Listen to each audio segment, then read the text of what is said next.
She woke up to pain before she woke up to light. It was the kind of pain that didn't scream, only pulsed quietly, reminding her that she was still alive, and that being alive hurt. The ceiling above her was white, too white, blurred at the edges. For a moment she wondered if she was already dead. "Don't move," a calm voice said. Her lips trembled. "Where am I?" "In the hospital. You're safe now." Safe. The word sounded foreign, like a language she had once known and forgotten. She closed her eyes, and the memory came rushing back without permission. It had been evening. She remembered the streetlights flickering on, her keys cold between her fingers, the sound of footsteps behind her, too fast, too close.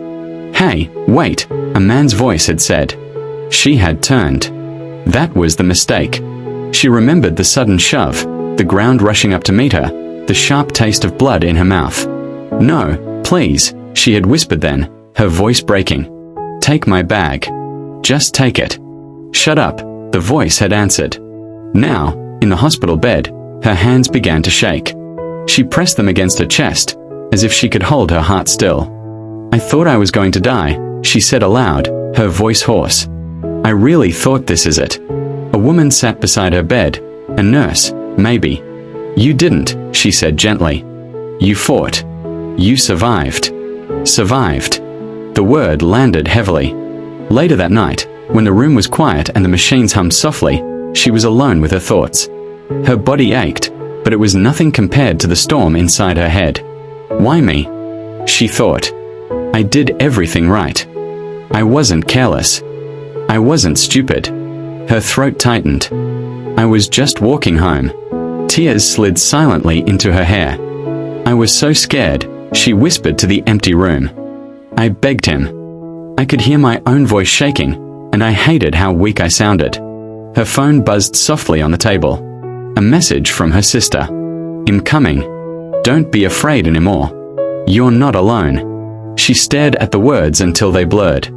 "I don't know how to not be afraid," she said, as if her sister could hear her through the walls. The next day, a police officer came. "Can you tell me what you remember?" he asked. She swallowed. Her hands clenched into fists. "I remember thinking about dinner," she said slowly. "I remember the smell of rain. And then I remember thinking, please let someone see me." Her voice broke. "I remember promising myself that if I lived, I would never be silent about this. Never." The officer nodded. "You're very brave." She almost laughed. Brave. She had cried, begged, frozen in fear. But as the word echoed in her mind, something shifted. That night, alone again, she looked at her reflection in the dark window. Bruised. Tired.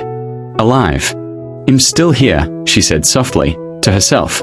"You tried to erase me, but I'm still here." Her heart was still afraid. Her body was still healing. But somewhere deep inside, beneath the pain and the memories, a quiet strength began to grow. She had survived. And one day, she promised herself, she would learn how to live again to the days that followed move slowly, measured by pills, footsteps in the corridor, and the changing light outside the window. Every sound startled her. Every shadow felt like a threat. When someone entered the room unexpectedly, her body reacted before her mind, heart racing, breath shallow, hands searching for something solid to hold. "Easy," her sister said one morning, gently taking her hand. "It's just me." She nodded, ashamed of her fear. "I know," she whispered. "My head knows. But my body, it doesn't listen." Her sister squeezed her fingers tighter. "Then give it time. You almost died. Anyone would be afraid." Almost. That word followed her everywhere. At night, sleep betrayed her. She drifted off only to be dragged back by the same dream. Footsteps, breath on her neck, the moment she realized no one was coming. She woke up gasping, nails digging into the sheets. "I'm here," she told herself in the darkness. "You're safe. You're alive." But the fear answered back. Not really. One evening, a therapist sat across from her, notebook resting on her knee. "Tell me what hurts the most," the woman said softly. She stared at the floor. "That I wasn't strong enough," she admitted. "That my voice shook. That I begged." The therapist tilted her head. "You did what you had to do to survive. That is strength." She shook her head. strength would have been fighting back. No, the woman replied calmly. Strength was choosing life, even when you were terrified. The words stayed with her. The first time she left the hospital, the air outside felt too open, too real. Her legs trembled as she stood on the steps, the city spreading out before her like an enemy she no longer trusted. I can't, she whispered. You can, her sister said. One step. She took it. Then another. Each step felt like defiance. Weeks later, scars traced her skin like quiet reminders. Some days she hated them. Other days she touched them gently, thinking, these are proof. One afternoon, she stood in front of the mirror and spoke aloud, her voice still unsteady but clear. I am not what he did to me. I am what survived him. The words surprised her. They didn't erase the fear, but they weakened it. When the trial came, her hand shook again. The room felt smaller than it was. He sat across from her, looking ordinary, almost forgettable, and that terrified her more than anything. Do you wish to speak? The judge asked. She stood. Her knees nearly gave out, but she stayed upright. Yes, she said. She looked at him then, not with fear, but with honesty. You took a moment of my life, she said, her voice trembling but not breaking. You tried to take all of it. But I'm still here. Her breath hitched. I will carry this. I will heal. And you will not define me. When it was over, she stepped outside into the sunlight. It warmed her face, and for the first time since that night, she didn't flinch. She was still afraid. She still had scars. But she was no longer silent. And as she walked forward, heart pounding but steady, she realized something simple and powerful. Surviving wasn't the end of her story. It was the beginning. After the trial, life did not suddenly become bright or easy. Healing didn't arrive like a sunrise, it came like a hesitant dawn, slow and uncertain. Some mornings she woke up feeling almost normal, and the realization frightened her more than the pain ever had. If I feel normal, she thought, does that mean it didn't matter? But then there were other mornings. Mornings when she couldn't get out of bed, when the weight of memory pressed on her chest so hard she could barely breathe. One such morning, she sat on the edge of the bed, staring at the floor. I'm tired, she said aloud, her voice breaking. I'm so tired of being strong. No one answered. And yet, somehow, she stood up. She began writing then. Not for anyone else, just for herself. She wrote about the fear, the anger, the shame she hated admitting. She wrote about the moment she realized she might not survive, and the strange calm that followed. If this is the end, she had thought that night, I don't want to disappear quietly. The words spilled onto the page like blood once had. Messy, painful, real. One afternoon at a support group, she spoke for the first time. Her hands trembled as she introduced herself. My name is, she paused, swallowed. I survived an attack. The room was silent, not heavy but respectful. I still flinch when I hear footsteps behind me, she continued. I still check locks 3 times. And sometimes I hate myself for being afraid. A woman across from her met her eyes. Me too, she said softly. Something cracked open in her chest then, not pain this time, but recognition. Later, walking home with her coat pulled tight around her, she noticed something small. The sound of her own footsteps. Steady. Real. Those are mine, she thought. In moving forward. That night, standing by the window, she whispered a quiet promise to the reflection staring back at her. I will not rush you, she said gently. I will not shame you for being afraid. I will protect you now. Tears came again, but they were different, cleaner, lighter. She knew there would be setbacks. She knew some memories would never fully fade. But she also knew this. The girl who had begged for her life was not weak. She had loved life enough to fight for it in the only way she could. And now, step by careful step, she was learning something new. Not how to forget. Not how to pretend. But how to live, with scars, with truth, and with a strength that no one could ever take from her again. Months passed. The calendar changed, but healing refused to follow dates. Some days she felt grounded, present, almost whole. Other days the past reached out without warning and pulled her under. Once, in a crowded store, someone brushed past her shoulder. That was all. Just a touch. Her vision narrowed. Her breath caught. Hey, "Are you okay?" a stranger asked. She nodded too quickly. "Yes. Sorry. She couldn't finish the sentence.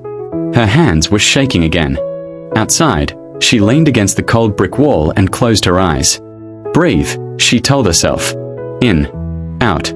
You're here. This is now." "I hate this," she whispered. "I hate that one moment still controls me." But another voice, quieter, steadier, answered from somewhere inside her. "It doesn't control you. It reminds you." And reminders fade. That night, she dreamed differently. There were footsteps again, but this time she turned around. Her heart raced, but she stood her ground. The face in the dream blurred, lost its shape, until it was nothing more than a shadow that dissolved into the dark. She woke up crying, not from fear, but from relief. At her next therapy session, she said it out loud for the first time. "I don't feel broken anymore," she said slowly. "I feel changed." The therapist smiled gently. Changed isn't the same as damaged. She thought about that on the walk home. About how trees scarred by lightning didn't stop growing. About how bones healed stronger where they once broke. One evening, sitting alone with a cup of tea growing cold in her hands, she spoke to the memory of the girl she had been. "I didn't save you," she said softly. "But you saved me." Her voice didn't shake this time. She started volunteering, quietly, anonymously, answering messages from people who had survived their own nights of terror. She never gave advice. She only listened. "You're not weak," she typed once. "You're still here," she typed again and again. And every time she said it to someone else, she believed it a little more herself. On the anniversary of the attack, she returned to the street where it had happened. Her heart pounded as she stood there, the same lights, the same pavement. But she was not the same. "I'm alive," she said aloud. "You didn't end me." Cars passed. People walked by. The world kept moving, and so did she. She turned away and walked forward, carrying her past not as a chain, but as proof. She had been afraid. She had been broken open. She had nearly died. But now, with every step, every breath, every ordinary moment, she was choosing life. Life continued to test her in quiet, unexpected ways. Not with violence, but with moments that demanded trust again. A late train. A dark hallway. A knock on the door after sunset. Each time, fear rose like an old instinct, but it no longer ruled her. One evening, she was walking home when she realized something startling. She was humming. Softly, without thinking. She stopped mid-step, confused. When did that come back? She wondered. She stood there, under a streetlight, listening to her own breath, her own voice. "I didn't notice when I started living again," she whispered. "But I did." Later that night, she sat on the floor of her apartment, back against the couch, lights dim. For the first time, she allowed herself to speak directly to the memory she had avoided for so long. "You hurt me," she said quietly. "You changed me. And I won't forgive you." Her chest tightened, but she kept going. "But you don't get to follow me forever." The silence didn't feel empty. It felt settled. She began to let people closer. Not everyone. Not all at once. But slowly. A shared coffee. A long conversation. Laughter that surprised her by how real it sounded. One night, someone asked her gently, "What made you so strong?" She looked down at her hands, at the faint scars she no longer hid. "I wasn't strong," she said honestly. "I was terrified. I just didn't let go." That answer felt true. There were still days when she cried for no clear reason. Days when her body remembered things her mind didn't want to revisit. On those days, she wrapped herself in a blanket and spoke kindly to herself, as if to a frightened child. "It's okay," she would murmur. "You don't have to be brave today." And slowly, the days like that became fewer. One morning, standing in front of the mirror, she noticed her eyes first. They were clearer now. Not untouched, but awake. Present. "I trust you," she said to her reflection. "You carried me through hell." The words settled deep inside her, solid and warm. She didn't call it recovery anymore. She called it becoming. Becoming someone who knew fear, and still chose to open the door. Someone who knew darkness, and didn't belong to it.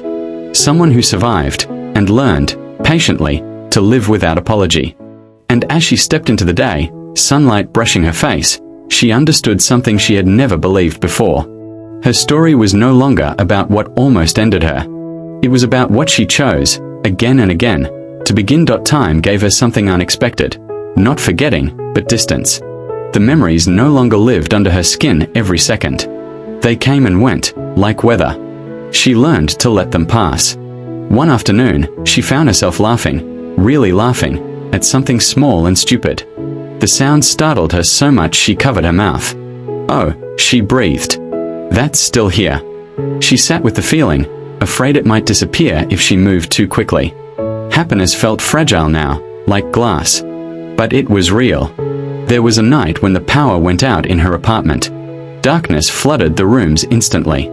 Her heart jumped, old fear rising fast and sharp.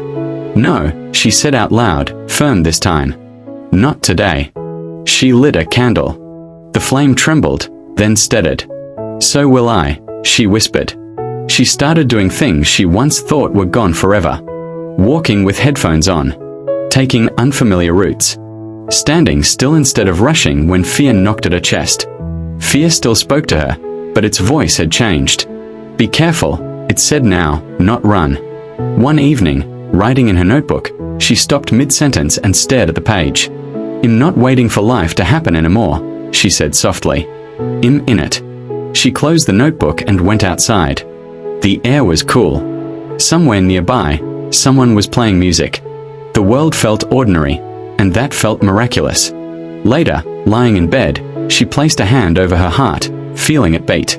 Steady. Loyal. "You didn't give up," she murmured to herself. "Even when I wanted to." She thought about the girl she had been that night, the terror in her eyes, the plea in her voice. "I hear you," she said gently. "And am taking it from here." Sleep came without a fight. And in that quiet moment before drifting off, she understood something simple and profound. She was no longer surviving the past. She was trusting the future. And for the first time since everything broke apart, that felt like hope. The months passed, and with each season, she felt herself becoming someone new, stronger, softer, and more awake than she had ever imagined. Fear still visited, but she had learned to meet it without letting it control her. One bright morning, she walked through the park, listening to the crunch of leaves under her feet and the laughter of children nearby. She smiled, realizing she could feel joy again. Sitting on a bench, she read from her notebook. "I was afraid. I survived. And in surviving, I found strength I didn't know I had. I will not let fear define me." Later, she returned to the street where the attack had happened. Standing there, she whispered, "I am alive. Nothing can take this from me." She began opening up to others, volunteering quietly, offering support to those who had endured similar pain. Every time she said, "You are not alone," she felt it growing true for herself. One evening, looking out at the city lights, she realized survival was no longer about merely enduring the darkness. It was about choosing light every day, living fully, and loving herself fiercely. She whispered to the girl she once was, "I hear you. I'm taking it from here." For the first time in a long while, she felt hope. She was no longer just surviving, she was living. She was unstoppable. She was whole. She was free. Her story was no longer about the night that tried to destroy her. It was about every dawn she chose to rise, and she was ready for them all. That was the end of the story. Stay with me until we meet again.